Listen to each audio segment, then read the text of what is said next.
Happy New Year mga ka-happy! So ito, susubukan natin. Tara, pasyal tayo sa Mount Zion Adventure Park sa may bandang Bugalyon, Pangasinan. Let's go!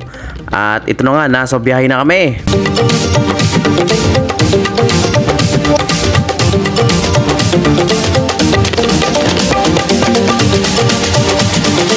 So dito yung entrance nila. So welcome to Mount Zion Adventure Park. Ayan.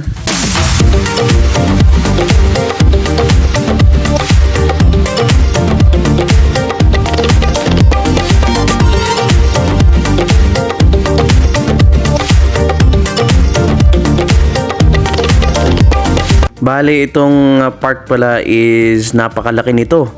A total of 6 hectares ito, ano? 6 na hektarya. Grabe, ganun siya kaluwang.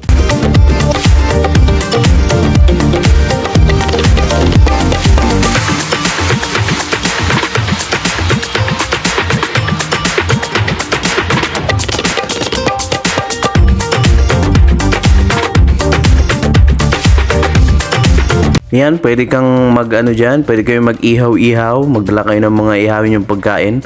Pwede rin kayong mag-bonfire, lalo na kung mag-overnight stay kayo dito.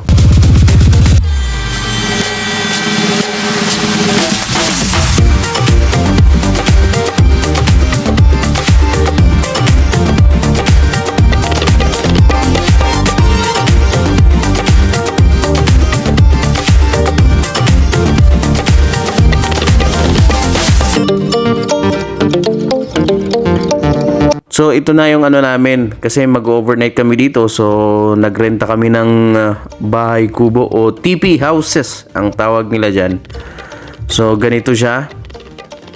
Yan yung itsura niya. So sa loob makikita nyo may simpleng ano lang, diba? Beddings, tapos merong electric fan, may saksakan din, tsaka merong ilaw.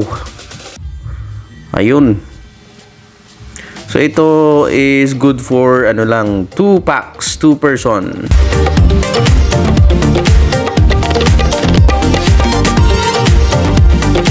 Ito naman sa mga gustong mag-ATV. Ayan, so yan yung mga ATV nila. At yan nga kami.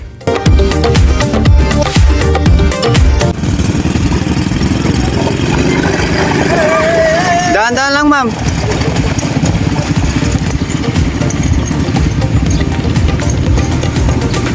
Sige na, sir.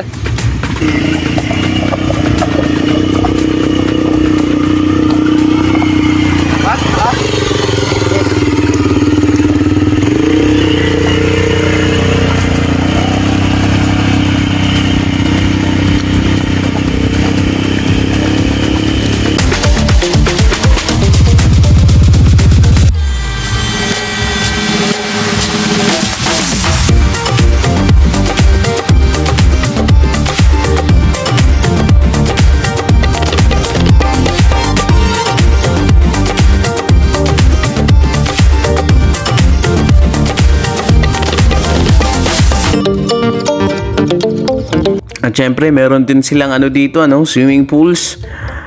Meron silang 2 pa lang for the meantime, pero under ano pa to, marami pa silang ipapatay yung pool. Pero yan yun, ang ganda nung 2 pool nila, pang kiddie ata sa taas, tapos pang adult yung sa baba. Tapos ang ganda pa ng mga view.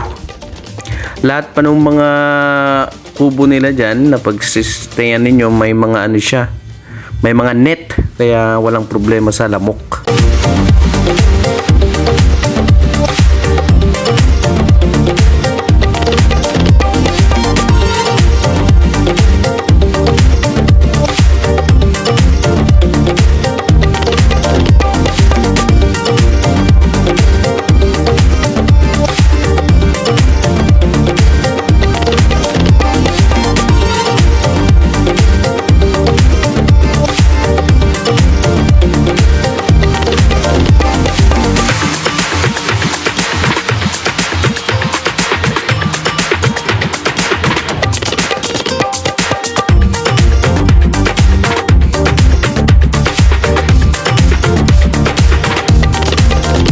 Ayan, so Santo Niño Grotto, swimming pool, Meron silang airsoft game site at merong soon to open na archery.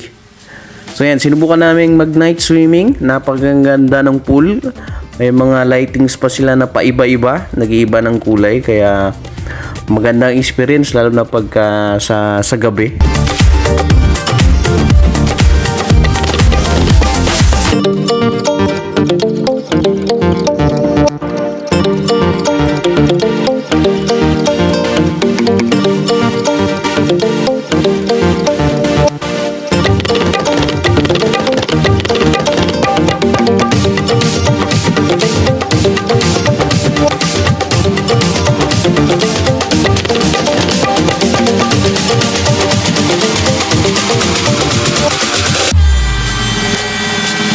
At ito naman yung sa airsoft. So meron silang battlefield sa mga gustong maglaro ng airsoft dyan. So walang problema.